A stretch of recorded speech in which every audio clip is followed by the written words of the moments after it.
بسم الله الرحمن الرحيم.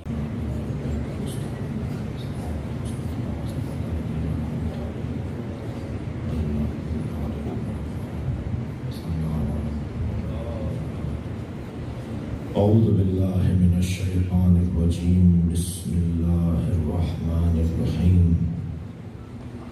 الحمد لله الذي لا يبلغ مدحته القائلون ولا يحصي نعماءه العادون ولا يعدي حقه المجتهدون الذي ليس لصفته حد محدود ولا نعت موجود ولا وقت معدود ولا أجل ممدود فطر الخلائق بقدرته ونشر الرياح برحمته.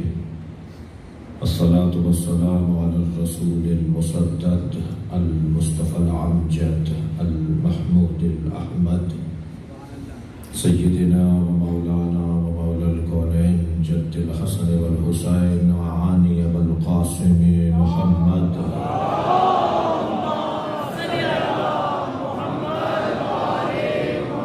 وآله الطيبين الطاهرين المعصومين الذين قال الله إنما يريد الله ليذهب عنكم الرجس أهل البيت ويطهركم تطهيرا.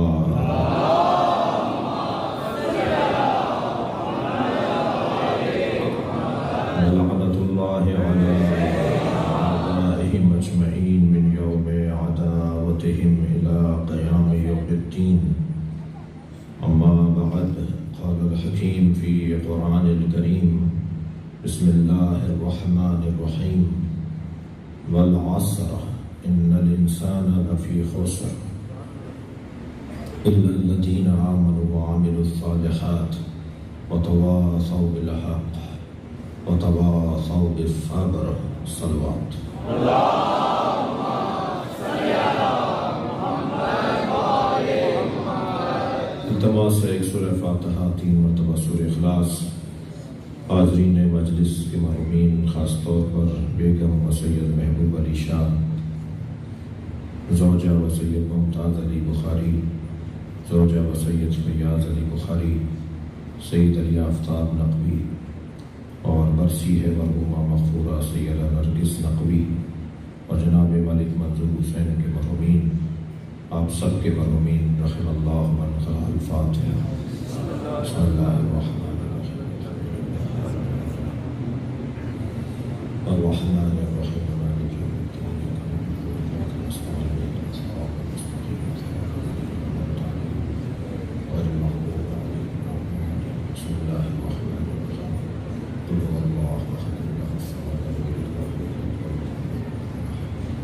بسم اللہ الرحمن الرحیم. لم يلد ولم يولد ولم يكن له كفوا احد. اللهم صل على محمد وعلى محمد. صلوات یا کریم.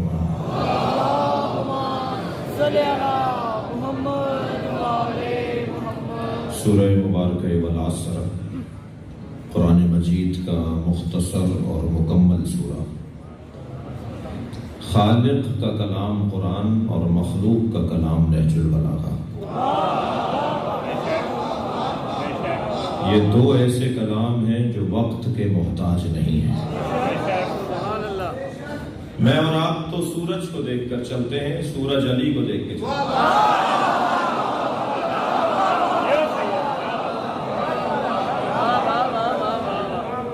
یہ اپنے زمانے کے لیے نہیں بلکہ ہر زمانے کے لیے پیدا ہوئے.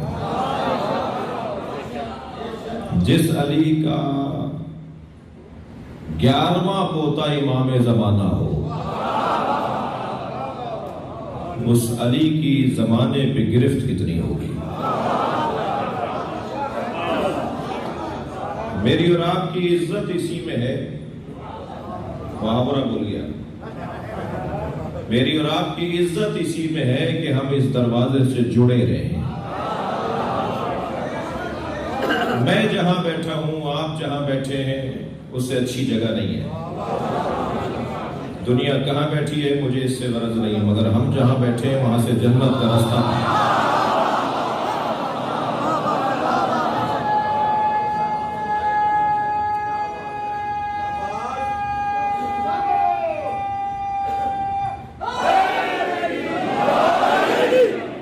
ترقی کی راہیں بنتی ہیں اور عظمتیں نصیب ہوتی ہیں اور رفعتیں نصیب ہوتی ہیں. انسان یہاں سے بلندیوں کا سفر کرتا ہے. یہ وہ گھرانہ ہے جو ذرے کو ابو ذر بناتا ہے، اور یہ اگر کسی پر کرم فرما ہو جائے، یہ کسی پہ مہربان ہو جائے تو وہ سلمان من اہل البیت بن جاتا ہے. لہذا جتنا میں اور آپ اس سے سچے ہوتے چلے جائیں گے، اس دروازے سے سچے ہوتے چلے جائیں گے، سارا مسئلہ اسی کا ہے، ساری مشکل اسی میں ہے کہ جتنا میں اور آپ اس سے سچے ہوتے چلے جائیں گے، ہم ان کی طرف ایک قدم بڑھتے ہیں، یہ ہمیں زمین و آسمان عطا کر دیتے ہیں. ان کی جانب سے جو عطاؤں کا سلسلہ ہے وہ قابل مقایسہ نہیں ہے. لہذا قرآن اللہ کا کلام اور نہج البلاغہ اللہ کے کلام کی تفسیر، اور تفسیر بھی زبانی نہیں ہے، عملی ہے. یعنی اگر نہج البلاغہ نہ ہوتی تو قرآن پر عمل کرنا ممکن تھا، یہ ثابت ہی نہ ہوتا. مولا نے عمل کر کے بتایا کہ اس پر عمل ممکن ہے، اور وہی عاملان قرآن کہلائیں گے جو حاملان نہج البلاغہ ہو. روح اسلام، آفتاب اسلام، نبی کی جان، مل کے نعرہ حیدری. لہذا قرآن مجید اور نہج البلاغہ ان دونوں کو سینے میں اتارنے کی ضرورت ہے. قرآن بھی مکمل نظام حیات اور مولا علی کا کلام بھی اس قرآن کی تفسیر میں مکمل نظام حیات. قرآن کے کچھ کلمات یعنی اللہ کے کچھ کلمات یعنی آیات کے کچھ کلمات اور آیات میں کچھ حصے اور کچھ آیات مکمل حق ہے ان کا کہ ہم انہیں فریم کروا کے گھروں میں لگوائیں، تاکہ آتے جاتے اس آیت پر نگاہ پڑے تو میرا مزاج بدلے، میرا انداز بدلے، میرا رویہ بدلے. ویسے بھی محترم سننے والوں، تاریخی شہر میں مجلس پڑھ رہا ہوں، علاقہ بھی پرانا ہے، شخصیات تشریف فرمائے ہیں، اہل علم بیٹھے ہیں، خاندانی لوگ بیٹھے ہیں. میں جو اس حلیے میں آپ کے پاس آیا ہوں، یہ ایک شناخت کا ذریعہ ضرور ہے. جیسے ڈاکٹر حضرات ایک سفید لباس پہنتے ہیں تو دور سے معلوم ہو جاتا ہے کہ یہ ڈاکٹر ہے. پولیس مین ایک خاص لباس پہنتا ہے، معلوم ہو جاتا ہے یہ پولیس مین. ججز ایک خاص لباس پہنتے ہیں، معلوم ہو جاتا ہے. وکلاء ایک خاص لباس پہنتے ہیں، معلوم ہو جاتا ہے. تو یہ شناخت کا ذریعہ ہے، روب جمانے کا ذریعہ نہیں ہے.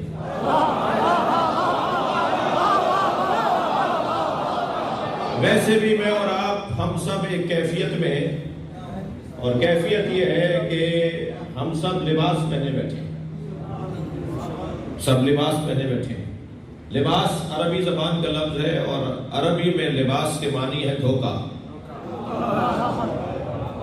ہمارا بچہ ابھی دنیا میں آیا نہیں ہوتا کہ بوائیں، نانیاں، دادیاں اس کے لیے لباس سی رہی ہوتی ہیں، اور دنیا کا پہلا تحفہ دھوکہ.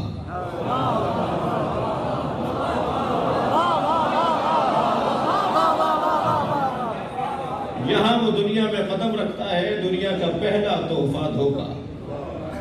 اور کیسا دھوکہ کہ اگر کوئی مہنگے کپڑے پہنے ہوئے ہو تو ہم اس کو بڑھ کر سلام کرتے ہیں، اور اگر کسی کا کالر ادھڑا ہوا ہو تو ہم اس کے سلام کا جواب نہیں دیتے. کیا معلوم مہنگے کپڑوں میں جو آیا ہے وہ علاقے کا یزید ہو.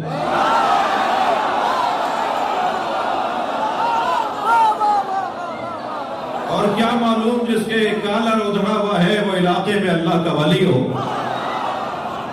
ویسے ہی اللہ نے اپنے ولیوں کو فقیروں میں چھپایا ہے. تو خبردار میرے بچوں، جوانوں، بڑی گاڑیوں سے روب میں نہ آنا،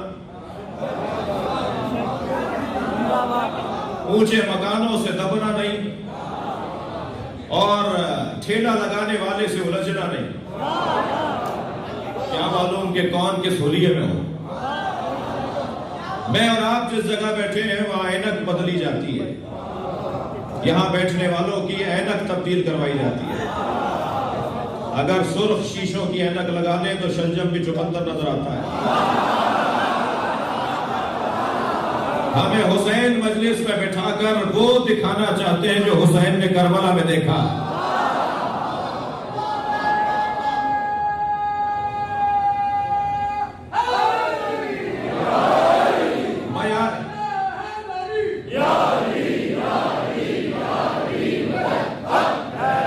معیار فہم بلند ہوتا ہے، مزاج بشریت تبدیل ہوتی ہے. اس فرش پہ بیٹھنے والوں کا ذائقہ ہی کچھ اور ہے. میں اپنے ان بچوں سے کہوں گا کہ اپنے ساتھ ہر مجلس میں اپنے بھائی کو ضرور لایا کرو. میری مراد بھائی سے کون ہے وہ توجہ رکھیے گا. اپنے ساتھ اپنے ایک بھائی کو ضرور لایا کرو. سنی ہمارے بھائی ہیں اور اسے لا کر اس لیے مجلس میں بٹھایا کرو کہ جس گھڑے سے آپ پانی پیتے ہیں اسے وہ بھی تو پیے.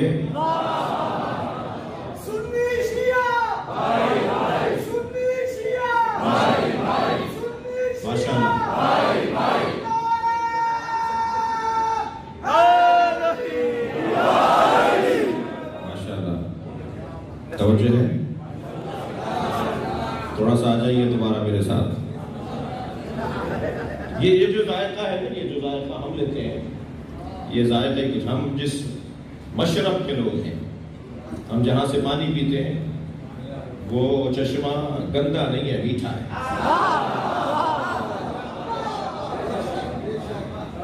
قرآن مجید میں ایک بڑی حسین آیت ہے، قل هل رأيتم ماؤکم ان اصبح ماؤکم غورا. اے میرے حبیب ان سے کہہ دو کیا تم نے دیکھا نہیں کہ تمہارا میٹھا پانی گہرائی میں اتر گیا. وَمَن يَأْتِيكُم بِمَاءٍ مَّعِينٍ، اور پھر کون ہے اللہ کے علاوہ جو میٹھا پانی پھر لائے گا.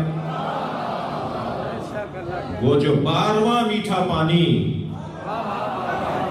گہرائی میں اتر گیا ہے اسے پلٹانے والا بھی اللہ ہے. لہذا ائمہ اہل بیت کو اللہ نے میٹھے پانی سے تعبیر کیا. آب گوارا، میٹھا پانی. شیخ صاحب وہیں تشریف فرما ہو جائے تو بڑی عنایت ہوگی. آپ سے میں بعد میں نیاز لے لوں گا. ایک سلوات پڑھے محمد والے.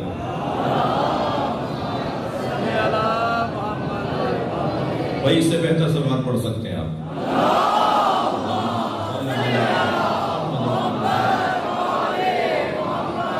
توجہ یہاں پر، توجہ میرے ساتھ ہے.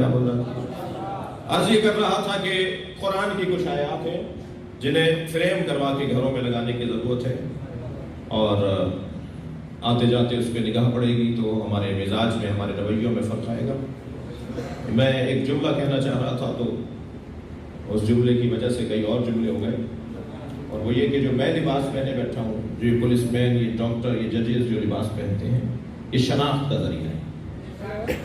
آیت اللہ بہجت کی خدمت میں بیٹھا تھا تو ایک عالم ان کی خدمت میں لوگ آ رہے تھے، جا رہے تھے، علماء طلاب. ایک عالم دین آ کے بیٹھے تو ان کو دیکھ کر کہا تمہارا ماما کہاں ہے؟ تو کہا حضور میں اس قابل نہیں ہوں کہ ماما پہنوں. تو انہوں نے اپنے سر پہ ایسے ہاتھ مارا اور کہنے لگے میں قابل ہوں ماما پہننے کے. قابل صرف اہل بیت ہے. یہ قابلیت کی بنیاد پر نہیں پہنا جا رہا، یہ پہنا جا رہا ہے شناخت کے لیے. اچھا میں تو ویسے ہی آپ کا پرانا نوکر ہوں، پوری دنیا میں اسی حلیے میں پھرتا ہوں، اور کوئی سفر ایسا نہیں ہے جو کوئی برابر میں آ کے نہ بیٹھا ہو اور اس نے یہ نہ کہا ہو کہ آپ شیعہ مولوی ہیں، آپ سے سوال کر لوں. اور میں فوراً کہتا ہوں کہ میں پہن کے اس لیے پھر رہا ہوں کہ آپ سوال کر لیں. ہمارے بارے میں خود سے فیصلے کرتے ہیں، ہم سے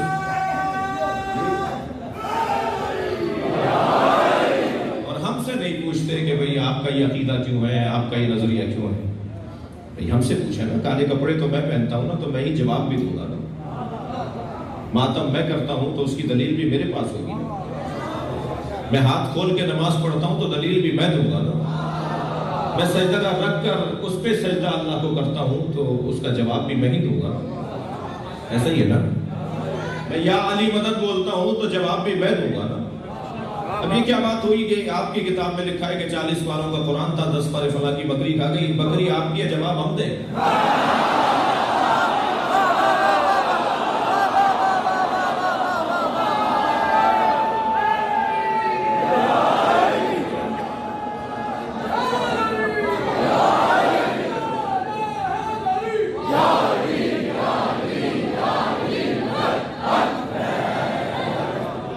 سلوات پڑھ لیں گے محمد والے، یہ دوبارہ زحمت لے کے لیے میں روک کر آپ کو آمادہ نہیں کر رہا ہوں، ایک سلوات پڑھ لیں ذرا محمد والے۔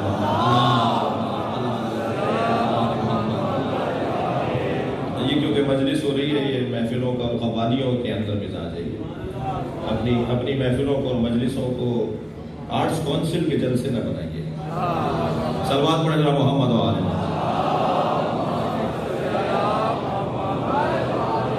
آپ کی محبتوں کا شکر گزار ہوں، ایک سلوات ان کی سلامتی کے لیے پڑھ لیجیے۔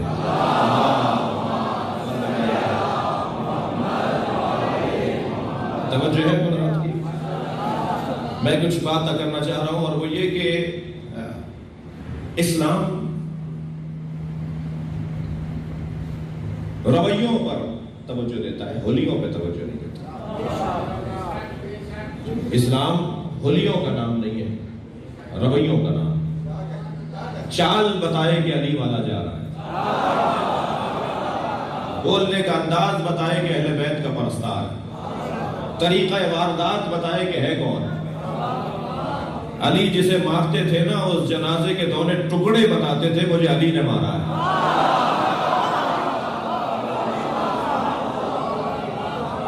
اسلوب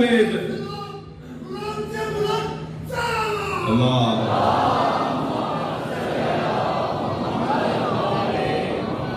تو یہاں بیٹھنے والے کی اینک تبدیل کروائی جاتی ہے۔ یہاں بیٹھنے والا وہ دیکھتا ہے جو حسین دکھانا چاہتے ہیں۔ میری پرانی مثال ہے، یوٹیوب اور سوشل میڈیا کا زمانہ ہے، تکرار لگ رہی ہو تو معاف کر دیجیے گا۔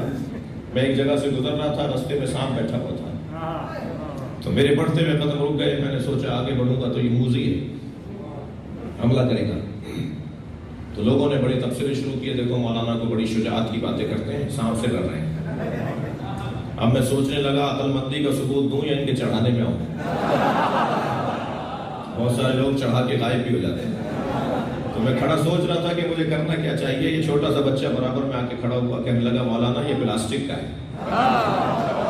جیسے ہی معلوم ہوا سانپ پلاسٹک کا ہے، میں نے اسے پیر رکھ کر کچلا اور چلا گیا، آگے بڑھ گیا۔ معلوم یہ ہوا جب حقائق روشن ہو جاتے ہیں تو اقدامات بھی تبدیل ہو جاتے ہیں۔ بھائی جملے کی قدر کریں گے، جملے کی قدر کریں گے۔ ساری دنیا جس یزید سے ڈر رہی تھی، حسین اس کی حقیقت کو جانتے تھے۔ صلوات پڑھیں گے محمد و آل محمد۔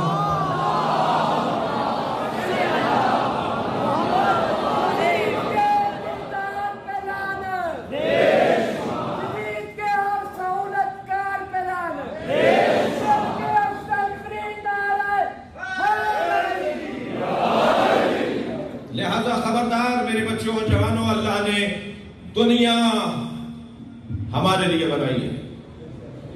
اللہ نے دیا ہے تو اچھا گھر بناؤ، اچھی گاڑی لو، اچھے کپڑے پہنو، اچھے کھانے کھاؤ۔ جی دنیا ہمارے لیے بنائی ہے، مگر یہ بھی یاد رہے کہ ہمیں دنیا کے لیے نہیں بنایا۔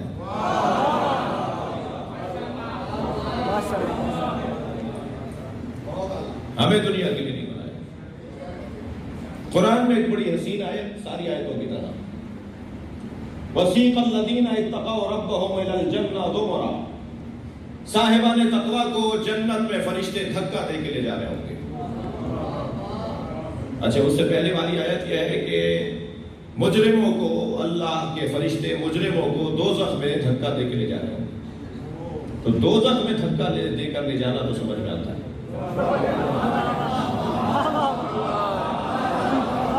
مگر یہ قرآن کی آیت سورہ زمر کی آیت ہے۔ یہ آیت کیا کہہ رہی ہے کہ وَسِيقَ الَّذِينَ اتَّقَوْا رَبَّهُمْ إِلَى الْجَنَّةِ زُمَرًا، جنت میں صاحبان تقویٰ کو فرشتے دھکا دے دے کے لے جا رہے ہوں گے، وہ جانے کو تیار نہیں ہوں گے۔ اللہ اکبر۔ کیوں بھائی جنت میں کیوں نہیں جا رہے؟ میری اور آپ کی کوئی قیمت ہے یا نہیں؟ اللہ نے مکھی مچھر تو بغیر مقصد کے نہیں بنائے، اور مقصد کو ہی قیمت کہا جاتا ہے۔ ہر چیز کا مقصد اس کی قیمت ہے۔ قیمت کل امرئ ما یحسن، جسے پسند کیا جاتا ہے وہی اس شخص کی قیمت ہے، جسے وہ پسند کرے وہی اس شخص کی قیمت ہے۔ جی ہر ایک کی پسند رہتا ہے، ہر ایک کی قیمت بھی رہتا ہے۔ میرے مولا علی علیہ السلام سے کوئی پوچھے نا کہ مولا ہماری قیمت کیا ہے، اس لیے کہ علی کو ہی حق ہے کہ وہ قیمت بتائیں۔ جو بڑا بیوپاری ہوتا ہے، جو بڑا کاروباری ہوتا ہے، جو بڑا تاجر ہوتا ہے، وہی چھوٹے تاجروں کے لیے ریٹ طے کرتا ہے۔ علی سے بڑا تو کوئی تاجر ہے نہیں۔ اتنا بڑا علی تاجر ہے کہ خریدنے والا اللہ بن جاتا ہے۔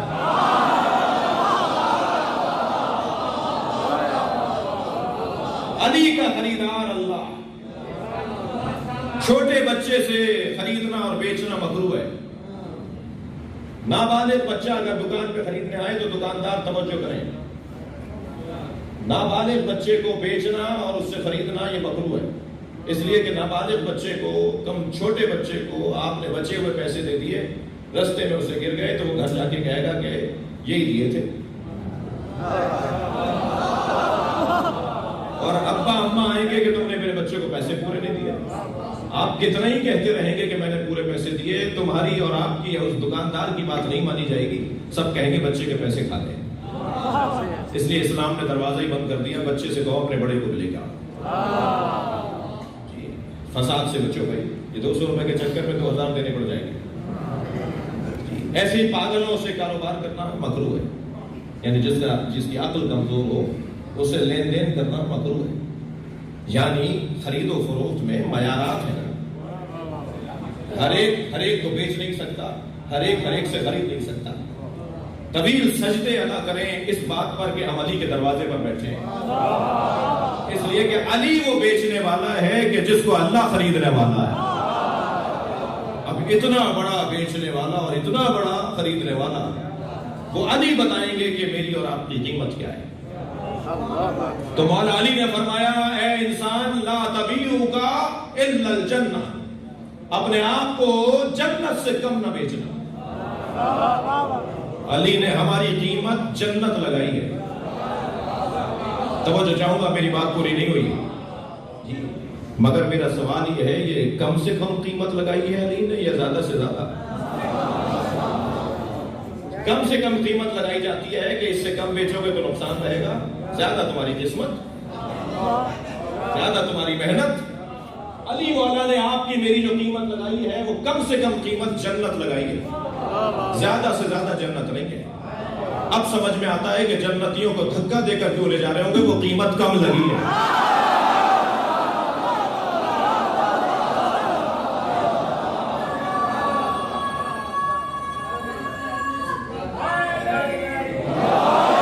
تو وہ جو لوگ رہ جائیں گے جن کی خواہش ہوگی کہ ہمیں بھی تو جنت میں لے جاؤ، وہ حسرت کر کے کہیں گے من ہم، یہ کون ہے، ہمیں لے جا نہیں رہے ہو جو جانا چاہتے ہیں، اور یہ کون ہے جنہیں تم لے جا رہے ہو تو یہ جانے کو تیار نہیں ہے، انہیں دھکا دیا جا رہا ہے۔ تو آواز آئے گی ہم حداث الحسین، یہ دنیا میں حسینی ہے، وہ کہتے ہیں ہمیں وہاں جانا ہے جہاں حسین ہے۔ صلوات پڑھیں محمد و آل محمد۔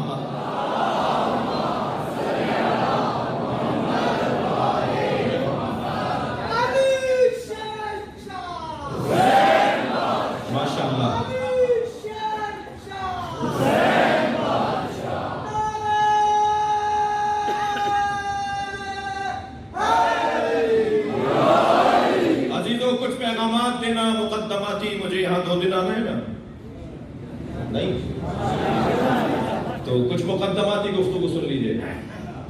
جتنی بڑی دولت ہمارے پاس ذکر حسین ہے نا، اتنی بڑی دولت کچھ نہیں ہے، یہ مرنے کے بعد انہیں پتہ چلے گا جو اس دولت سے دور ہے۔ ہمیں تو مجلسوں میں بٹھا کر اس کے اوپر یقین دلایا جاتا ہے کہ سب سے بڑی دولت تمہارے پاس ہے۔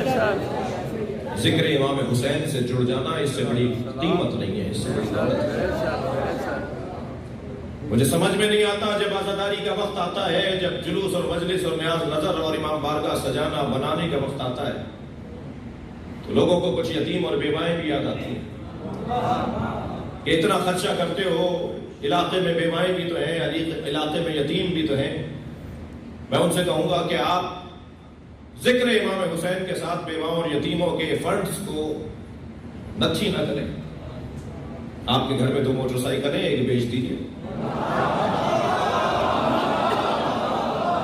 آپ کے پاس گھر میں 2 فریج ہیں، ایک بیچ دیجیے۔ آپ اپنی تنخواہ میں سے ہر مہینے کچھ نہ کچھ نکالیے۔ مگر امام حسین کے نام پر اگر 20 دیگیں ہوتی تھی تو اس سال 25 ہوں گی، 15 نہیں ہوں گی۔ امام کے ذکر میں اہتمام بڑھے گا، کم نہیں ہوگا۔ جملہ ہدیہ کر رہا ہوں، امام حسین کے نظام کو اتنا مضبوط بنا دو کہ حسین پھر خود یتیموں کو پال دیں۔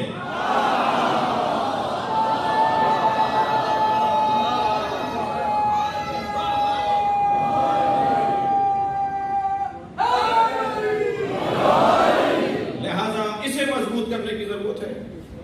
جتنا اس کو مضبوط کیا جا سکتا ہے اتنا کم ہے۔ اگر اسکول میں تعلیم اچھی نہ ہو تو اسکول بند نہیں کرتے،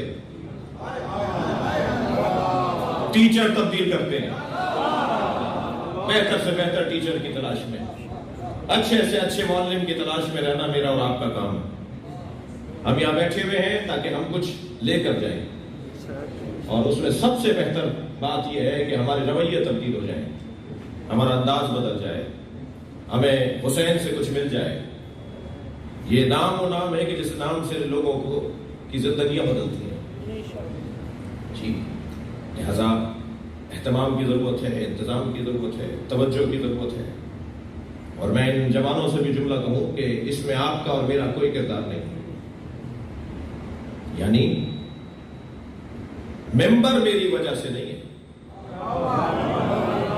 یہ فرش اعضا آپ کی وجہ سے نہیں ہے، یہ مجلس کا انعقاد بانی کی وجہ سے نہیں ہے، ممبر میری وجہ سے نہیں ہے، میں ممبر کی وجہ سے۔ یہ عزاداری ہم سے پہلے ہوتی تھی، ہمارے بعد بھی ہوگی۔ ہم درمیان میں آئے ہیں، ایسے جیسے ٹرین کے اندر کوئی مسافر چڑھے۔ یہ ٹرین بہت پہلے سے چلتی آ رہی ہے، تم آج سوار ہوئے ہو اور اپنی منزل پر اتر جاؤ گے، اسے کہیں اور جانا ہے۔ یہ ذکر امام حسین کا سفر آج سے نہیں ہے، بلکہ سب سے پہلے جب آدم نے حسین کہا تو روئے اور کہا یا اللہ اس نام میں کیا درد ہے کہ جب کہتا ہوں حسین تو آنکھوں میں آنسو آ جاتے ہیں۔ کون سے نبی ہیں جنہیں کربلا سے اللہ نے نہیں گزارا؟ ہر نبی کو اللہ نے کربلا سے گزارا ہے، اور کربلا میں پہنچے ہیں تو کبھی گھوڑا گرا، کبھی اونٹ گرا جس پہ بیٹھے ہوتے تھے، پیدل چل رہے ہیں تو کبھی ٹھوکر لگی، سر جا کے پتھر پہ لگا، پیشانی سے خون جاری ہوا۔ ایک نبی کی بات نہیں ہے۔ اور پھر ہر نبی نے اللہ سے یہی سوال کیا یا اللہ کوئی خطا ہو گئی؟ تو جواب آیا کوئی خطا نہیں ہوئی، تمہارا خون میں حسین کے خون میں ملا رہا ہوں۔ معمولی جگہ نہیں ہے، تو میرے اور آپ کی وجہ سے عزاداری نہیں ہے۔ یہ امام بارگاہ ہمارے دم سے نہیں ہے، ہم اس کے دم سے ہیں۔ لہذا خبردار، 3 طبقے بنائے ہیں مولا صادق نے، من بکا جو حسین پہ روئے، اور آپ کا جو حسین پہ رلائے، اور تباہ کا جو مجلس کا اہتمام کرے۔ میں ترجمہ نہیں کرتا جو رونے کی شکل بنائے، ریاکاری کی دعوت امام نہیں دے سکتے۔ یہ ترجمہ کیا جاتا ہے کہ جو رونے کی شکل بنائے، جو روئے، رلائے اور رونے کی شکل بنائے۔ نہیں، ترجمہ ٹھیک نہیں ہے، امام ریاکاری کا حکم نہیں دیں گے۔ رونے کی شکل بنائے نہیں، جو مجلس کا ماحول بنائے، جو رونے کا ماحول بنائے، جو مجلس کرے، بانی مجلس، جو روئے، جو رلائے، جو مجلس کا اہتمام کرے، ماحول بنائے۔ شکل یہ ہے نا، پوری شکل ہے یہ مجلس، پوری شکل ہے۔ یہ ممبر سجایا ہے، تخت سجایا، بھائی کو بلایا، مجھے بلایا، شکل بنائی نا، بانی نے بنائی نا۔ تو رونے والا، رلانے والا اور مجلس کا اہتمام کرنے والا ان تینوں میں فضیلت کس کی ہے؟ کسے پہلے یاد کیا ہے مولانا؟ رونے والے کو. یعنی مجھ ذاکر سے زیادہ فضیلت آپ کی ہے. اور میرے عزیزوں، کیا آپ کی یہ فضیلت کم ہے کہ آپ کے درمیان امام سجاد بیٹھتے ہیں؟ پھر اگر کوئی فضیلت بنتی ہے تو ذاکر کی بنتی ہے، اور پھر تیسرے درجے پہ فضیلت بنتی ہے تو وہ بانی کی بنتی ہے. مجھے معاف کیجیے گا کوئی گڑبڑی بات ہو تو. فضیلت آپ کی زیادہ ہے، آپ تنگ ہو کر بیٹھے ہیں. فضیلت آپ کی زیادہ ہے، آپ کو کبھی دھکا بھی لگ جاتا ہے.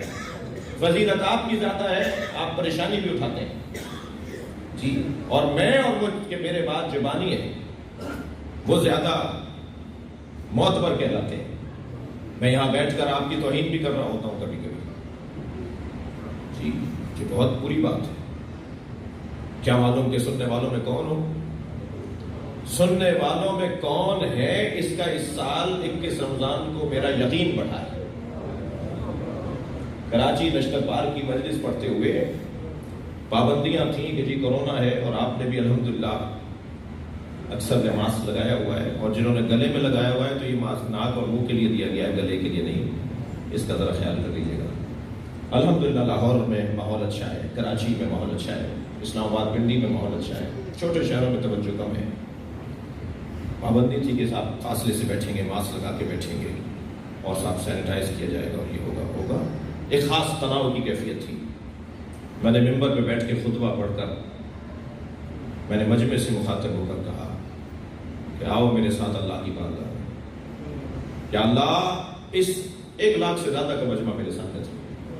یا اللہ، اتنے بڑے مجمع میں کوئی ایک تو علی کا سچا عاشق ہوگا. میں اس علی کے عاشق سے، اللہ کے ولی سے کہہ رہا ہوں کہ آج دعا کرو کہ مولا علی کے صدقے میں اس ملک سے یہ وبا ختم ہو جائے. اور آپ یقین جانیے 20 رمضان تک 10%، 12% کا ریشو تھا. 100 میں سے 12 لوگ مریض سامنے آ رہے تھے، لیکن 21 رمضان کے بعد 100 میں سے 8 ہو گئے.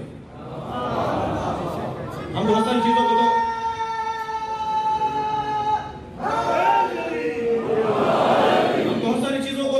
نوٹ حساب میں نہیں لا رہے ہوتے نا.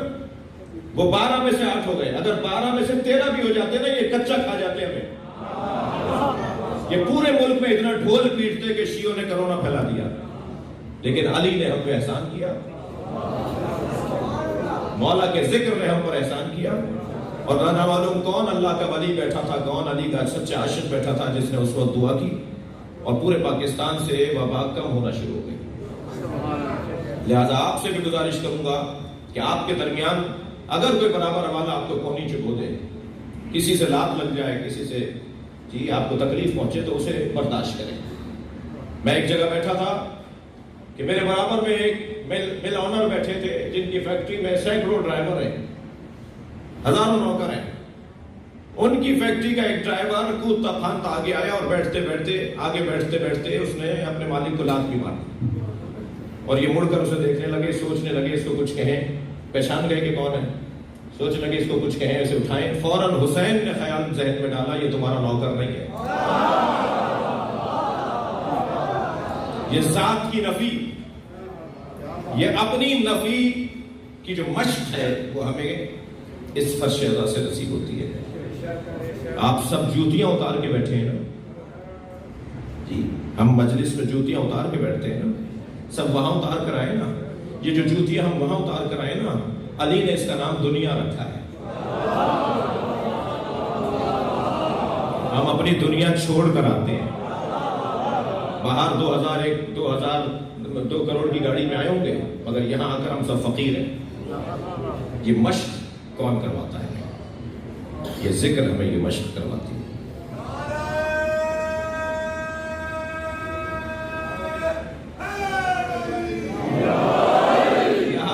قدر کی جائے گی، اسے اور اہتمام اور انتظام کے ساتھ کیا جائے گا.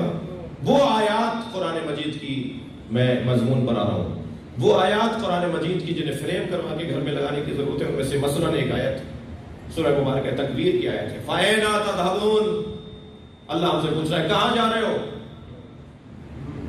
آتے جاتے آیت پر نگاہ پڑے گی، آیت پوچھ رہی ہے، اللہ پوچھ رہا ہے کہاں جا رہے ہو؟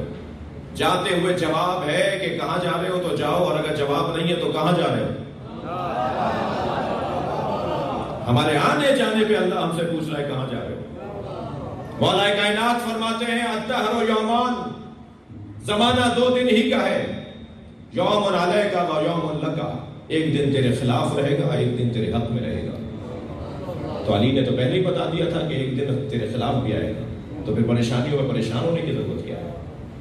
اور پھر ہم اگر پریشان ہو کر اپنے جیسے کے پاس جائیں تو اللہ کہتا ہے جو پریشانی میں اپنے جیسے سے جا کر اپنی پریشانی بتاتا ہے وہ میری شکایت لگاتا ہے۔ تمہارے پاس مصلی نہیں تھا کیا؟ تمہارے پاس تسبیح نہیں تھی کیا؟ جملہ ہدیہ کر رہا ہوں، اور ہم تو ویسے ہی بہت غنی ہیں، ہمارے ساتھ مصلی کے ساتھ علم بھی ہے۔ اپنی حاجتیں وہاں جا کر بیان کریں۔ یہ اس فرش ازا کا نتیجوں میں، سینکڑوں نتیجوں میں چند نتیجے ہیں جو میں عرض کر رہا ہوں۔ یہ سورہ بھی قرآن مجید کا مکمل ضابطہ حیات ہے۔ والعصر ان الانسان لفی خسر الا الذین آمنوا وعملوا الصالحات وتواصوا بالحق وتواصوا بالصبر۔ یہ جامع ترین سورہ ہے۔ ایک ہندو پروفیسر کا لیکچر میں سن رہا تھا، وہ یہ کہہ رہا تھا کہ میں قرآن میں اس سورے کو اپنے لیے مکمل سمجھتا ہوں۔ اس سورے کے اندر اللہ نے قرآن مجید میں زندگی کا نظام نازل کیا ہے۔ سب سے پہلا عنوان وقت کی قدر۔ وہ انسان کامیاب ہی نہیں ہے جسے وقت کی قدر نہ ہو، اس لیے اللہ نے پہلی بات کی ہے والعصر، قسم ہے وقت کی۔ جس کو وقت کی قدر ہو جائے پھر وقت اس کی قدر کرتا ہے، جس نے وقت کو ضائع کیا پھر وقت بھی اسے ضائع کر دیتا ہے۔ تاریخ میں وہ لوگ آج بھی زندہ ہیں جنہوں نے وقت کی قدر کی اور وقت کی عزت کی، اور پھر اب قیامت تک وقت ان کی عزت کر رہا ہے۔ جنہوں نے وقت کو ضائع کیا، میں بچوں اور جوانوں سے کہہ رہا ہوں، جنہوں نے وقت کو ضائع کیا وقت انہیں ضائع کر دے گا، خبردار وقت کو ضائع نہ کرو۔ مولا صادق کو وہ شخص، وہ جوان پسند نہیں ہے جو وقت کو ضائع کرتا ہے۔ ایک کورس مکمل ہو گیا تو دوسرے میں ایڈمیشن لے لو، 3 مہینے بیچ میں گیپ آ رہا ہے تو 3 مہینے کا کوئی ایسا نظام تعلیم ڈھونڈ لو کہ جس میں جا کر 3 مہینے کا کوئی کورس کر لوں گا تو میں اس سے بہتر ہو جاؤں گا جیسا آپ ہوں۔ فارغ رہنے والا جوان ائمہ کو پسند نہیں ہے۔ اور پھر مستقبل تو اس وقت ہمارے ہاتھ میں آئے گا کہ جب آج ہمارے ہاتھ میں ہو۔ آج کو اپنے ہاتھ میں میرے بچوں جوانوں گرفت میں لے لو تاکہ مستقبل تمہارا ہو۔ یہ اللہ کا وعدہ ہے ہم سے، تم آج کو محفوظ کرو، کل تمہارا ہے۔ اور ویسے بھی کل اہل بیت والوں کا ہے، اس لیے کہ امام مہدی ہمارے ہیں۔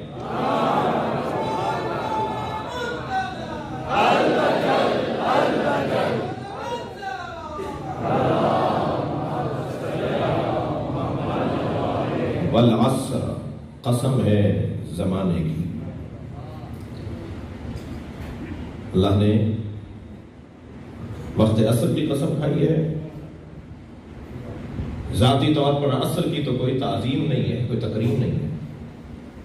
یہ اللہ قرآن مجید میں صبح کی قسم کیوں کھا رہا ہے؟ وَالصُّبْحِ إِذَا تَنَفَّسَ، قسم ہے صبح کی جب وہ سانس لیتی ہے۔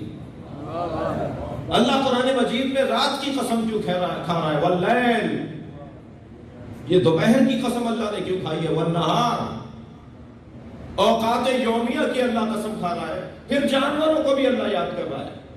وَالْعَادِيَاتِ ضَبْحًا، قسم ہے ان گھوڑوں کی جن کی صبح سے چنگاریاں اڑتی ہیں، جن کے سانس لینے کی آواز آتی ہے، ان کے سانس لینے کی قسم۔ یہ گھوڑا کون سا گھوڑا ہے کہ جس پہ اللہ نے پورا سورہ اتار دیا؟ سورہ عادیات، گھوڑوں پر ہی اللہ نے سورہ اتار دیا۔ ہم نے جب جا کر پوچھا کہ یہ کون سا گھوڑا ہے، کہا یہ وہ ہے جو میدان جہاد میں مجاہد کو اپنی پشت پر بٹھا کر لے جاتا ہے۔ تو ہمارا کہنا تو یہی ہے کہ گھوڑا اگر جہاد کے میدان میں چلا جائے تو اللہ اس کی قسم کھائے جو گھوڑے کی پشت پہ بیٹھا ہے، اس کا درجہ کیسا ہوگا؟ یہ اللہ جو قسمیں کھا رہا ہے قرآن مجید میں، وَالشَّمْسِ وَضُحَاهَا، قسم ہے سورج کی جی اور اس کے چمکنے کی، والقمر اذا تلاہا اور چاند کی جو اس کے پیچھے چلتا ہے۔ یہ کون سا سورج ہے؟ یہ تو کئی دفعہ نکلا ہے اور کئی دفعہ ڈوبا ہے۔ یہ نومبر کی 22 تاریخ کا سورج ہے یا جنوری کی مثلا 1 تاریخ کا چاند ہے؟ یہ کون سا چاند ہے جس کی اللہ قسم کھا رہا ہے؟ جو سورج ڈوب جائے وہ قابل قسم کہاں ہے؟ وہ کون سا سورج ہے جس کی اللہ قسم کھا رہا ہے؟ جب ہم نے ڈھونڈنا شروع کیا یا اللہ یہ رات کون سی ہے جو تیری قسم کے قابل ہو جائے، تو ہمیں تاریخ کے صفحات پر ملا کہ ایک بھائی دوسرے بھائی کے بستر پہ سویا اور اس رات میں سونا اللہ کو اتنا اچھا لگا کہ اس رات کی ہی قسم کھا لی۔ ہم نے تاریخ کا صفحہ پلٹا تو والنہار کی ہمیں تفسیر نظر آئی کہ ایسی دوپہر بھی تاریخ میں گزری ہے جب ایک بھائی نے دوسرے بھائی کے بازوؤں کو اٹھا کے کہا من کنت مولا۔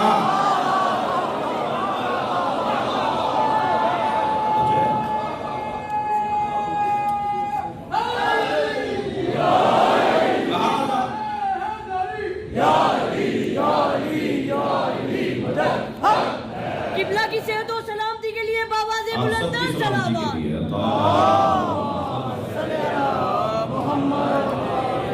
ہم نے تاریخ کے صفحات پلٹ کر دیکھے تو ہمیں ایک سورج ایسا نظر آیا جو ڈوبنے والا نہیں، جو اس وقت بنا تھا جب سورج نہیں بنا تھا، اور یہ اس وقت تک رہے گا جب سورج کو بھی موت آ جائے گی۔ وہ کون سا سورج ہے جسے مصطفیٰ کہا جاتا ہے؟ وہ کون سا چاند ہے جو سورج کے پیچھے چلتا ہے؟ ہمیں نظر آیا کہ ایسا چاند ہے جو چاند بننے سے پہلے بنا تھا جسے علی کہا جاتا ہے۔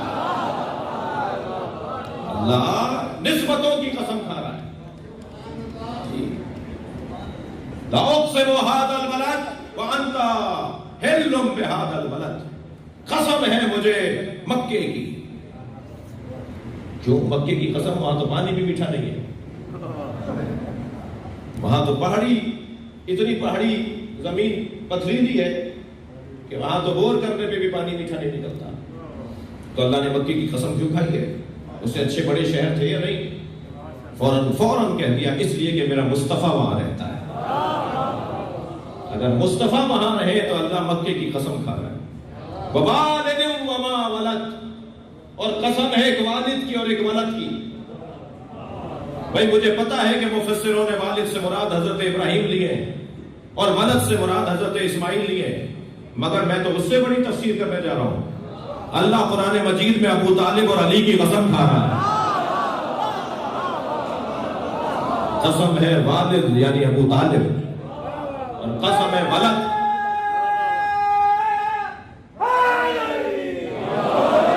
یعنی مولا کائنات۔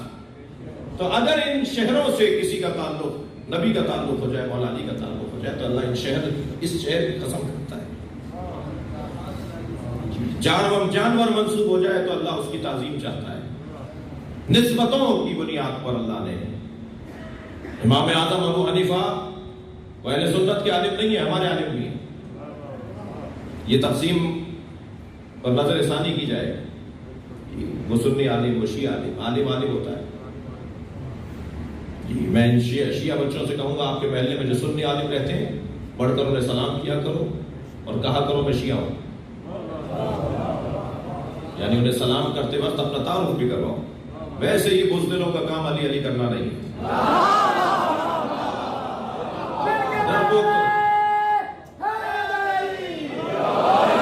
ڈرپوک تو علی والا ہوتا ہی نہیں۔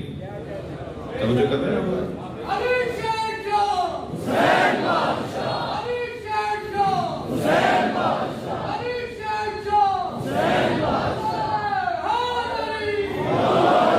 بھائی مجھے مجلس تو پڑھنی آتی نہیں، ایسے ہی پڑھوں گا اگر برداشت کر سکتے۔ ایک صلوات پڑھے محمد و آل محمد۔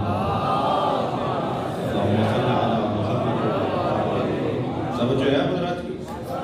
تو نسبتوں کی بات ہے، جتنا نسبتیں مضبوط ہوتی چلی جائیں گی اتنی تعظیم بڑھتی چلی جائے گی۔ دیکھیے نبی مکرم اگر ممبر پر بیٹھتے تھے تو نبی کے ممبر کی تعظیم سارے صحابہ کرتے تھے۔ حضرت عبداللہ ابن عمر جب بھی مسجد نبوی میں داخل ہوتے تھے سرکار کی مسجد میں تو اس جگہ پر جا کے ہاتھ رکھتے تھے، اس کا چومتے تھے، بوسہ دیتے تھے۔ کسی نے پوچھا کہ آپ یہاں بوسہ کیوں دیتے ہیں؟ فرمایا یہاں نبی بیٹھتے تھے۔ حضرت امام اعظم ابو حنیفہ نے امام جعفر صادق علیہ السلام کے ہاتھ میں جو عصا تھی اس کا بوسہ دیا تو امام نے فرمایا اس کا بوسہ کیوں دیا ہے؟ کہا یہ نبی کی عصا ہے جو آپ کے پاس ہے، اس عصا پہ نبی کا ہاتھ لگا ہے تو اس لیے اس عصا کو بوسہ دے رہا ہوں۔ تو حضرت نے فوراً فرمایا اس ہاتھ کو بھی بوسہ دو، اس میں نبی کا خون ہے۔ تو نسبتوں کی بنیاد پر تعظیم ہونی ہے نا۔ اور حتیٰ اگر سرکار کسی جانور پر بیٹھ جائے تو اس جانور کی قسمت بدل جاتی تھی۔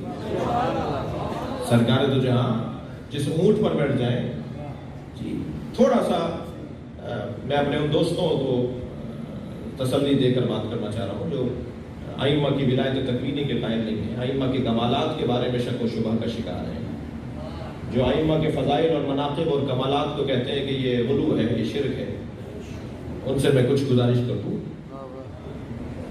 آپ کیوں پریشان ہو رہے ہیں؟ جی اللہ جس میں جو طاقت چاہے ڈال دے، القدرت للہ، یہ تو طے ہے نا، طاقت قدرت اللہ کی ہے، وہ جسے چاہے قدرت دے دے۔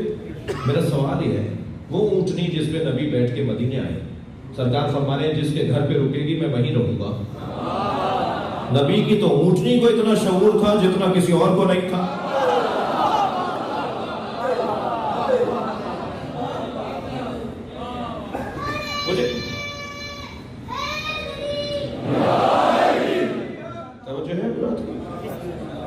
سرکار اگر کسی گھوڑے پر بیٹھ جائے، کسی سواری پر بھی بیٹھ جائے، مولا علی فرما رہے ہیں نبی اگر کسی سواری پر بیٹھ جاتے تھے لم یا حرم ولم یسن، نہ ہی وہ بوڑھی ہوتی تھی نہ ہی بیمار۔ توجہ ہے، بات نسبتوں کی کر رہا ہوں، میں اپنے مضمون پر ہوں۔ والعصر، اللہ کسی وقت کی قسم کھا رہا ہے، وہ وقت ذاتی طور پر حیثیت نہیں رکھتا، اس وقت سے کسی کا تعلق ہے جو اسے قابل تعریف بنا رہا ہے۔ یہ جو نسبتیں شدید ہوتی چلی جائیں گی تو عظمتیں شدید ہوتی چلی جائیں گی، یہ قاعدہ ہے۔ مولا فرماتے ہیں اگر نبی کسی سواری پر بیٹھ جاتے تھے تو نہ وہ بوڑھی ہوتی تھی نہ وہ بیمار ہوتی تھی۔ گھوڑوں کی عمریں 25 سال سے زیادہ نہیں ہے، جو گھوڑے پالتے ہیں وہ جانتے ہیں۔ نبی جس گھوڑے پر بیٹھتے تھے 50 سال کے بعد کربلا میں بھی جوان ہے۔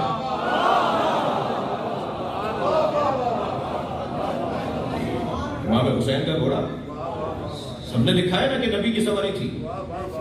بسر سعد نے کہا نا کوئی گھوڑے کو تیر نہ مارے، میں نے نبی کو اس میں بیٹھے دیکھا ہے۔ جی یہ برکت ہے نسبت کی وجہ سے۔ توجہ ہے،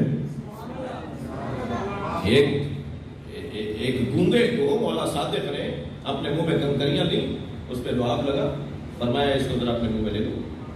اس گونگے نے وہ کنکریاں منہ میں لی، بھولنے لگ گیا۔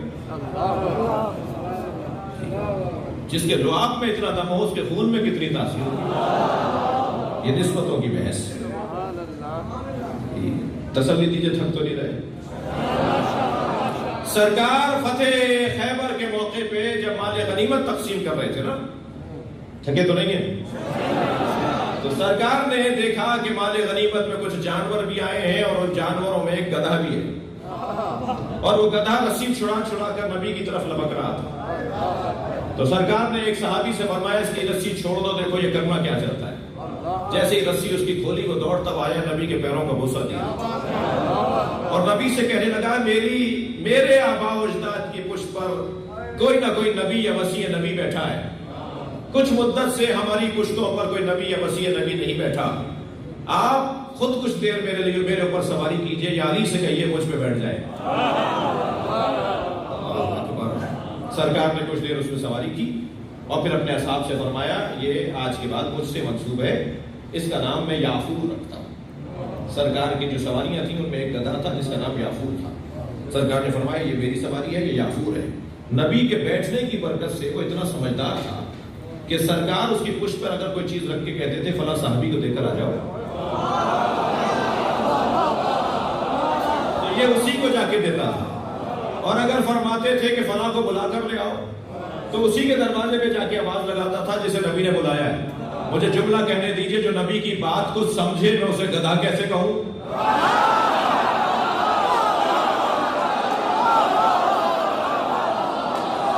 بھائی آپ کی توجہ بھرپور ہے, جملہ دیا کر رہا ہوں. جو نبی کی بات کو سمجھے میں اسے گدھا کیسے کہوں, اور جو نبی کی بات کو نہ سمجھے میں اسے مسلمان کیسے کہوں؟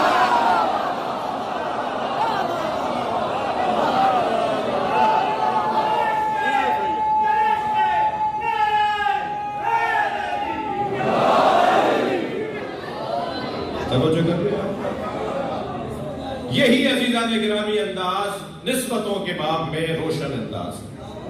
میں آج کی پہلی مجلس میں مضمون آپ کے حوالے کر رہا ہوں. اللہ نے جو والا عصر کہہ کر قسم کھائی ہے, یہ بس عصر ظہر کے بعد والا وقت عصر ہے. ہاں, ظاہر کا انکار نہیں ہوگا. ظہور قرآن حجیت رکھتا ہے. جو قرآن کے ظاہری الفاظ ہیں ان سے ہاتھ نہیں اٹھایا جا سکتا. جی ہاں, وقت عصر بھی مراد ہے, یا عصر سے مراد عصر یعنی زمانہ. آیت اللہ خوئی اور آیت اللہ خمینی ہم عصر تھے. مثال کے طور پر ابو بصیر اور مومن طاق دونوں ہم عصر صحابی تھے. حضرت سلمان فارسی, حضرت ابو ذر ہم عصر تھے. قائد اعظم محمد علی جناح اور راجہ صاحب محمود آباد ہم عصر تھے. ہم یہ کہیں گے ہم عصر, ایک زمانے کے لوگ. اللہ ایک زمانے کی قسم کھا رہا ہے, یہ ظہر کے بعد والے وقت عصر کی قسم کھا رہا ہے. ہم دونوں مراد لیں گے اس لیے کہ عصر سے دونوں مراد ہیں. تو کیسے سمجھیں گے کون سا عصر یعنی کون سا زمانہ اور کون سا ظہر کے بعد والا عصر؟ عزیزان گرامی توجہ چاہوں گا, محنت کے بعد آپ کو جملہ دے رہا ہوں. یہ اپنی بنائی بھی بات نہیں ہے, یہ پڑھ کر آیا ہوں. یہ ائمہ اہل بیت کی تعلیمات کی روشنی میں بات کر رہا ہوں, میرے دماغ کی تخلیق نہیں ہے جی, میں تو نقل کر رہا ہوں کہیں سے پڑھ کر. جب ہم وقت عصر میں جائیں گے تو عصر عاشور بنے گا. اللہ عصر عاشور کی قسم کھا رہا ہے. اور اگر ہم اسی عصر عاشور کو زمانے پر پھیلائیں گے تو عصر مصطفیٰ کی قسم کھا رہا ہے. یعنی میں یوں کہہ دوں کہ نبی کے زمانے کا خلاصہ کیا جائے تو حسین کی کربلا بنتی ہے, اور حسین کی زندگی کو مطول کیا جائے تو نبی مکرم بنتے ہیں. تبھی حسین و منی وانا من الحسین سمجھ میں آئے گا. یہ دو مختلف باتیں نہیں ہیں. عصر عاشور بھی مراد ہے اور عصر مصطفیٰ بھی مراد ہے. عصر عاشور پر بات کو آج مکمل کروں گا, مگر عصر مصطفیٰ پہ دو جملے سن لیجئے. ہم سب کو عصر مصطفیٰ چاہیے. قائد اعظم محمد علی جناح سے کسی نے کہا آپ سنی ہے یا شیعہ؟ فوراً فرمایا میں عصر نبی کا مسلمان ہوں. تم عصر مصطفیٰ میں پلٹ جاؤ, تمہیں عصر مصطفیٰ سے قرآن بھی ملے گا, علی بھی ملے گا. ہمیں عصر مصطفیٰ کے نفاذ کی ضرورت ہے, اس زمانے میں پلٹنے کی ضرورت ہے. بلکہ میں تو عملی طور پر اس پر عقیدہ رکھتا ہوں کہ ہم جب مجلس میں بیٹھتے ہیں تو اتنی دیر تک ہم اس زمانے میں پلٹتے ہیں. دن میں زیادہ سے زیادہ بچوں مجلسیں کرو تاکہ زیادہ سے زیادہ عصر مصطفیٰ میں پلٹنا ہو جائے. قرآن کی تفسیر بیان ہوتی ہے, اہل بیت کی عظمت بیان ہوتی ہے. میں اور آپ کیا حیثیت رکھتے ہیں, ہمارے پاس کیا ہے, ہم کیسے پہچانے؟ حدیث سنانے جا رہا ہوں.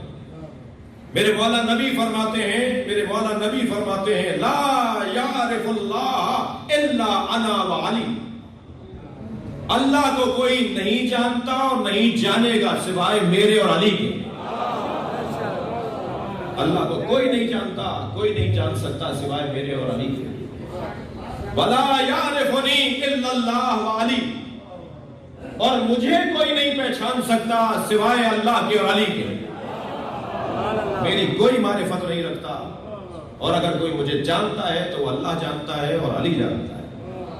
بعد والا جملہ سنیں, لا یعرف علیا الا اللہ وانا, اور علی کو کوئی جان ہی نہیں سکتا سوائے اللہ کے اور میرے. تو اگر مجھے اور آپ کو علی جاننا ہے, علی سمجھنا ہے, تو مجھے یا قرآن پڑھنا ہوگا یا مصطفیٰ کا فرمان پڑھنا ہوگا. مجھے دیکھنا ہوگا کہ قرآن مجید میں مولا علی کے بارے میں اللہ نے کیا کہا ہے. اور سرکار نے مولا علی کے بارے میں کیا کہا ہے؟ تب ہم اصل مصطفیٰ میں پلٹیں گے. سبحان اللہ. مولا علی کی شہادت کے بعد صلح امام حسن کے بعد یہ شام سے مدینہ آیا اور کہا مجھے اصحاب سے ملنا ہے.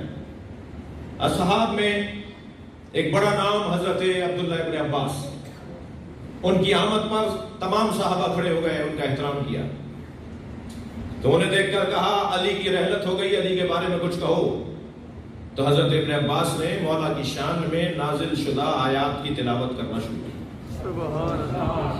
ایک آیت پہ دوسری آیت, یہ علی کی شان میں, یہ علی کی شان میں. 365 آیتیں علی کی شان میں. چند آیتیں سن کر ایک مرتبہ ماحول بدلنے لگا تو کہنے لگا کوئی اور بات کرو. تو حضرت ابن عباس نے بے ساختہ فرمایا آنہانی ان تلاوت القرآن, تم مجھے قرآن پڑھنے سے روک سکتے ہو؟ اگر مجھے مولا کائنات کے فضائل پڑھنے تو قرآن کی آیات لے کر آؤں, اس لیے کہ علی کو اللہ جانتا ہے. یہ نبی کا فرمان اور حدیث لے کر آؤں اس لیے کہ علی کو نبی جانتے ہیں. اب ایک فرمان نبی کا سن لیجئے, میں آج کی منزل کو تمام کروں. سرکار فرماتے ہیں فضل علی, تھکے تو نہیں؟ باہر والے دوست بھی میرے ساتھ ہیں. فضل علی جی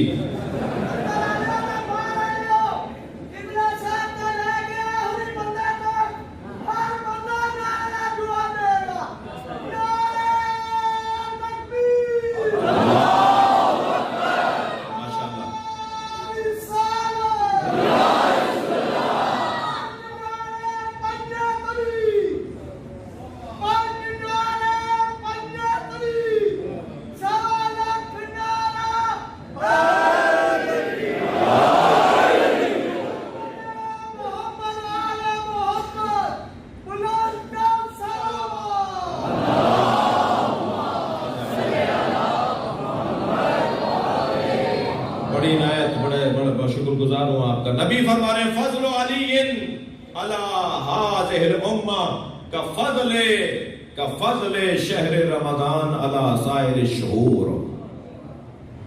علی کی فضیلت پوری امت پر ایسی ہے جیسے 12 مہینوں میں ماہ رمضان کو فضیلت. علی کا تو کوئی مقایسہ ہی نہیں. فضل علی علی هذه الامہ کفضل شہر رمضان علی سائر الشہور وفضل علی علی هذه الامہ کفضل لیلۃ القدر علی سائر اللیالی. علی کی فضیلت ایسی ہے جیسے شب قدر کو سال بھر کی راتوں پہ فضیلت. وما ادراک ما لیلۃ القدر, تمہیں کیا پتا کہ شب قدر کیا ہے. فرمایا فضل علی علی هذه الامہ کفضل جمعۃ علی سائر الایام. علی کی فضیلت ایسی ہے جیسے سارے دنوں پر جمعے کو فضیلت. فرمایا فطوبی لمن آمن بہ وصدق بہ, اور میں جنت کی بشارت دیتا ہوں جو علی کی فضیلت کا قائل ہو جائے اسے. میری طرف سے جنت اسے مبارک ہو جو علی کی فضیلت کا قائل ہے. اللہ اکبر. وویل لمن جحدہ, اور دوزخ اور جہنم اس کے لیے ہے جو علی کی فضیلتوں کا انکاری ہو. تمام تر فضائل کا مجموعہ علی کی ذات.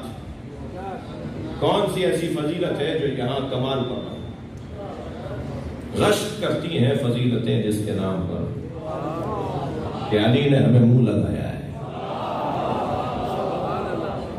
علی نے ہمیں گلے لگایا ہے.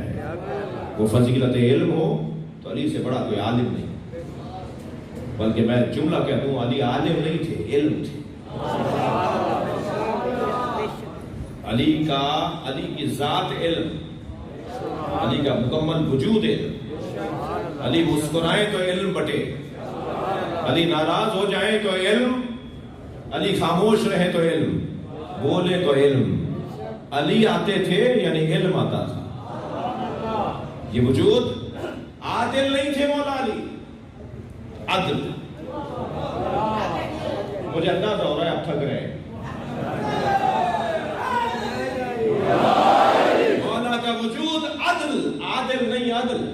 بس آخری روایت پھر مسائل پڑھوں گا. ایک شخص نے مرتے ہوئے بڑی جائیدادیں چھوڑی، بڑا مال چھوڑا، بڑی دولت، اور ایک یتیم بچہ بھی چھوڑا.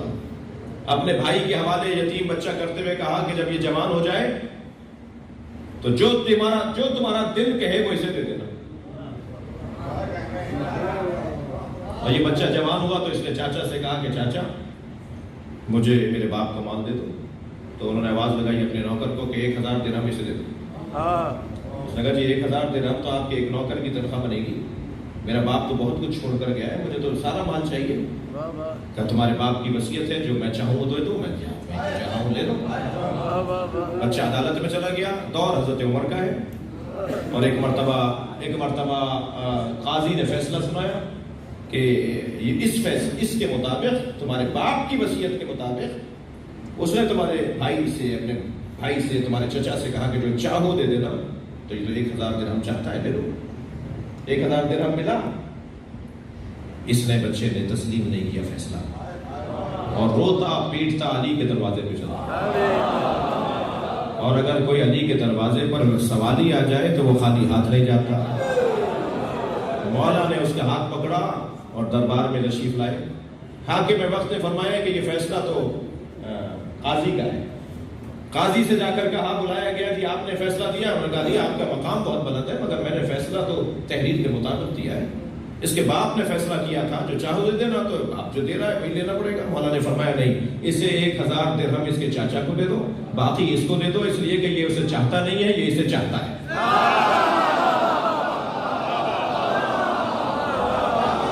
یہ 1000 درہم نہیں چاہتا.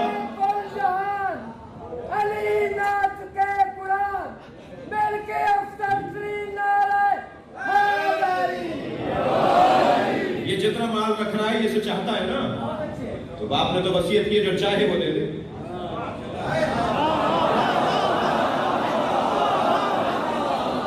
تو یہ چاہتا وہ مال ہے جو یہ رکھ رہا ہے، اس لیے سارا مال یتیم کا. اور جسے یہ نہیں چاہتا تھا وہ 1000 درہم ہے، وہ اسے دے دو. اللہ اکبر. بے ساختہ فرمایا لولا علی اللہ کا عمر. اگر میرے دور میں علی نے یہ فیصلہ نہ سنایا ہوتا تو عمر ہلاک ہو گیا.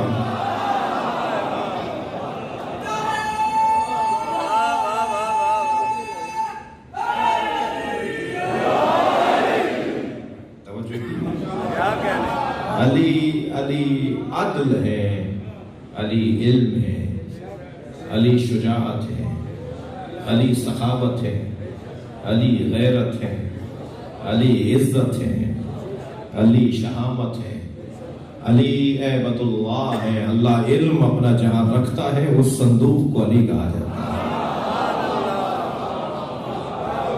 ہمیں اس زمانے میں پلٹنا ہوگا جس زمانے میں نبی نے علی سمجھا ہے. اسی لیے اللہ عصر کی قسم کھا رہا ہے، عصر مصطفیٰ کی قسم کھا رہا ہے. اور عصر مصطفیٰ یا عصر عاشور مطول کریں تو 23 برس، مختصر کریں تو عصر عاشور. اور عصر عاشور میرا بچوں سے سوال ہے کہ کتنی دیر لگتی ہے لا کہنے میں، نہ کہنے میں، نہیں کہنے میں. ایک لمحہ لگتا ہے نہیں کہنے میں. اس ایک لمحے کا فیصلہ علی حسین مولا کا، مولا حسین کا وہ ایک لمحے کا فیصلہ. قیامت تک حسین کی امامت، اب ہر زمانہ حسین کے پیچھے چلے گا، اب ہر دور حسین کے پیچھے رہے گا. میری اور آپ کی عزت بہت ہے اس لیے کہ ہم امام حسین کے چاہنے والے ہیں. چلیے کچھ دیر کے لیے اپنے ذہنوں کو کربلا لے چلیے. صبح سے عصر تک لاشیں اٹھائے ہیں، اور اتنے لاشیں اٹھائے ہیں کہ امامہ کھل کے گردن میں آ گیا ہے. اور رونے والوں حتیٰ غلاموں کے لاشیں بھی خود اٹھائے ہیں. اگر کوئی بڑھ کر کہتا تھا نا مولا یہ میرا غلام ہے، فرماتے تھے اب میرا یہ شیدائی ہے.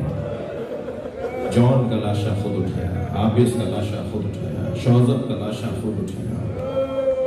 72 لاشیں حسین نے خود اٹھائے. ایک لاشا بھی اٹھا کے لانا چاہتے تھے، وہ تو حکمت تھی، وہ تو چاہت تھی مولا عباس کی. کہ وہ چاہتے نہیں تھے کہ لاشا خیمے میں جائے، اس لیے کہ خالی کوزہ لے کے بچے اگر آ گئے تو عباس کیا جواب دیں گے کہ پانی کیسا لگ کر آئے؟ جس حسین نے صبح سے عصر تک لاشیں اٹھائے، رونا تو اسی کا ہے، اس کا لاشا اٹھانے والا کوئی نہیں۔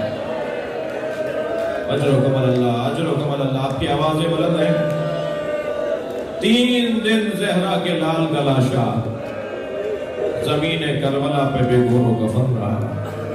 اجرکم اللہ۔ عزادارو، لاشیں میرے مولا نے بہت اٹھائے، مگر 4 لاشوں پہ حسین بہت روئے۔ 4 لاشوں پہ حسین بہت روئے۔ سنیں گے؟ ایک لاشا حضرت قاسم کا لاشا،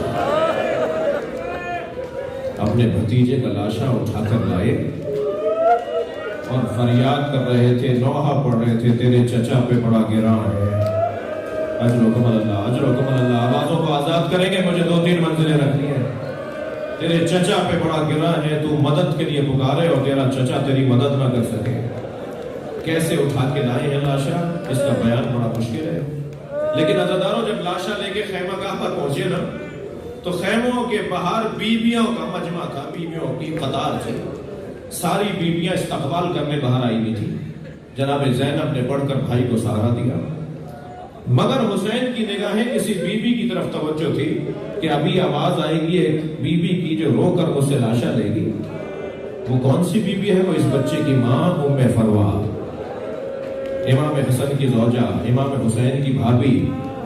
مگر بہت دیر گزر گئی اور امام حسین کو احساس ہوا کہ بھابھی ام فروا نظر نہیں آ رہی، تو جناب زینب سے کہا، بہن زینب بھابھی کہاں ہے؟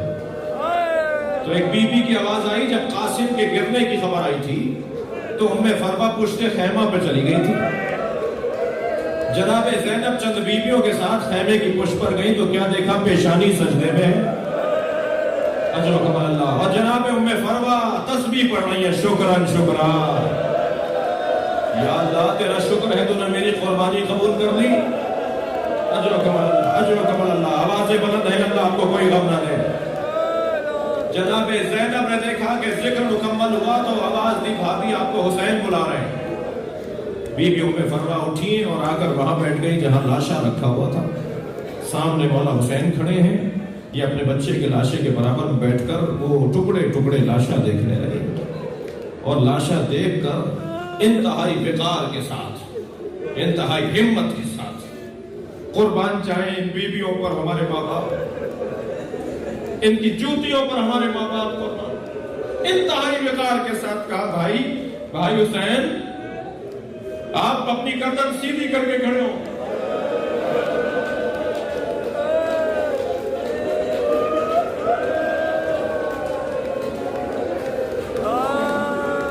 مجھے قاسم کا کرتا دے دیجئے بس۔ امام نے نہیں فرمایا بھابھی اس کرتے کا کیا کریں گی جو تار تار ہو گیا، جو گھوڑوں کی ٹاپوں سے چاک چاک ہو گیا، وہ خون بھرا کرتا آپ کیا کریں گی؟ ایک ماں کی آرزو تھی، امام حسین نے کچھ ہی لمحوں میں وہ تار تار چاک چاک کرتا جناب ام فروا کو دے دیا۔ بیوی وہ اپنے خیمے میں لے گئی۔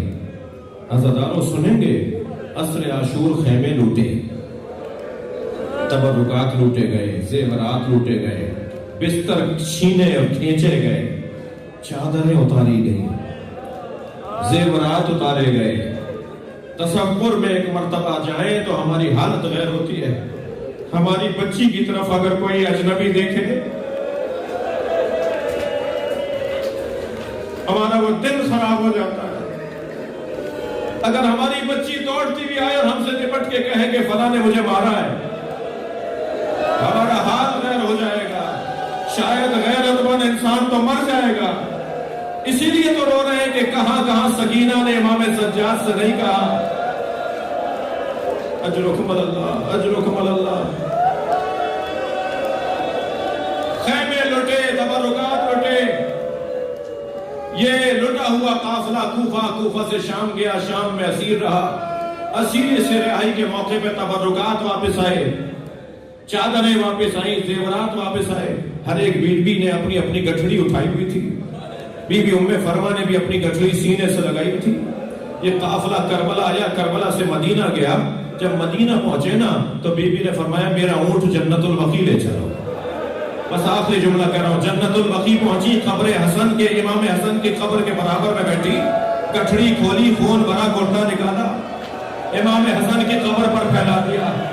اے میرے والی تمہارے بچے کی نشانی لے کر قاسم نے وفاداری کا حق ادا کر دیا.